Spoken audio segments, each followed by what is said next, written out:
This is the MDRT podcast. How do you talk about challenging topics like succession planning with staff and clients? During a recent conversation at MDRT headquarters, Jean Mathieu, Manchester, New Hampshire. Dominique Schuh, Gympie, Australia. Andy Lord, Portsmouth, New Hampshire.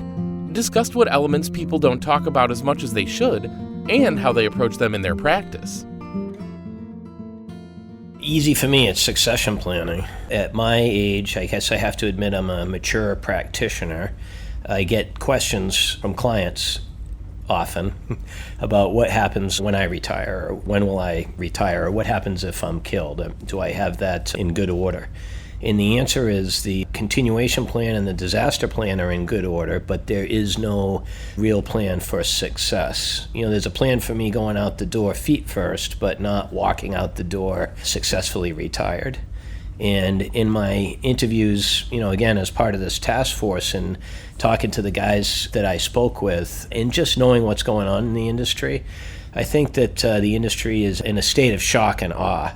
You know, they know it's an issue, but they haven't wrapped their arms around it or their minds around it and taken action. And I realize that for every client that's asking me about my succession plan, there's probably 15 who are thinking about it but not asking. So I think that that's a really near crisis level problem in our industry, and look forward to developing some tools to help our members out with that. One of the issues I see is valuation too. A lot of the businesses don't have a way of valuing their company or their business on a way. So most people will, if they do say they know what it's worth, they don't know why they think that, or they haven't substantiated it. So I think a lot of business owners in their business plan don't have a formal way of valuing their business, which is the basis of a lot of their long-term planning.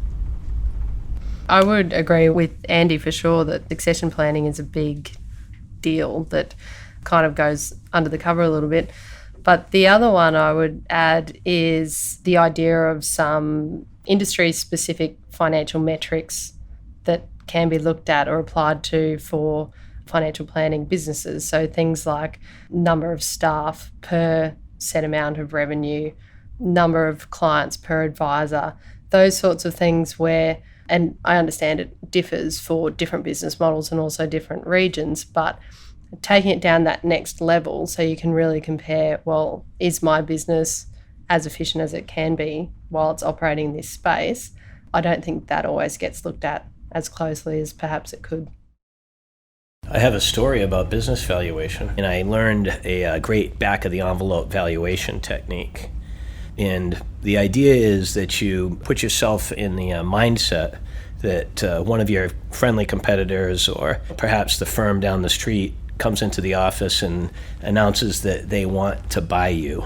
What is the first number that goes through your head? And then put yourself in the mindset that you're in divorce court and about to lose half of your value, and what is the number that then comes into your head for business valuation? And the true value of your business is somewhere between the two. What is something you've done in your office to address these elements that you think should be discussed more?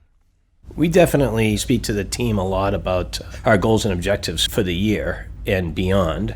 And it's one of those old MDRT adages, what you think about comes about. So in the beginning of the year, if we can go through a list of projects that we're trying to take on as a team, it just sets the attitude and the mindset to move in that direction.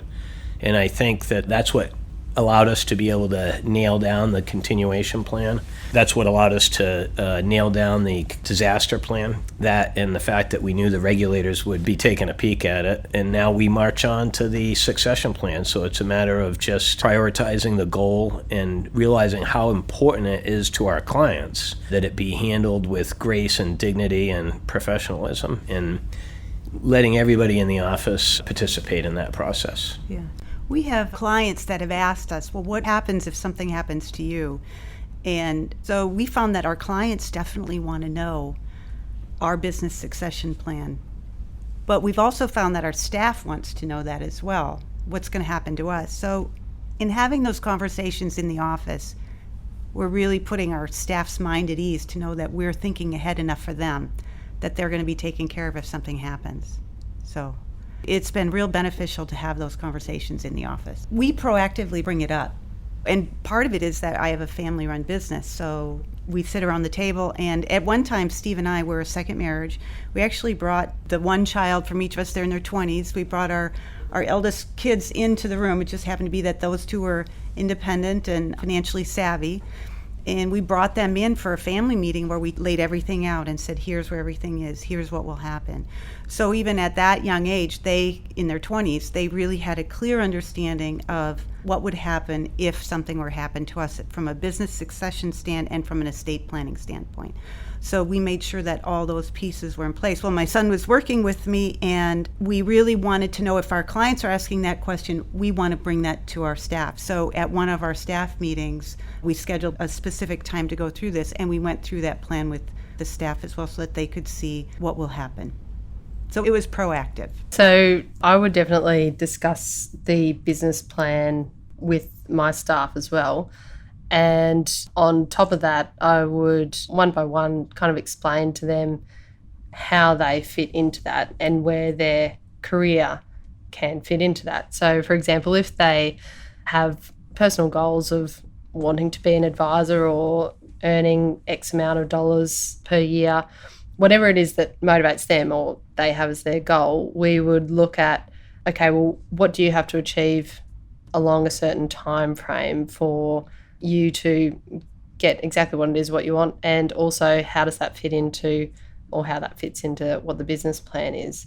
So our goal would be certainly to hang on to good quality people for a long period of time, and also provide them with planning around their career so that they can see, yes, there is a long-term plan here for them. Because we always talk about, well, the lifetime value of a client is high, but the lifetime value of an employee is also high. So that can't be forgotten as well.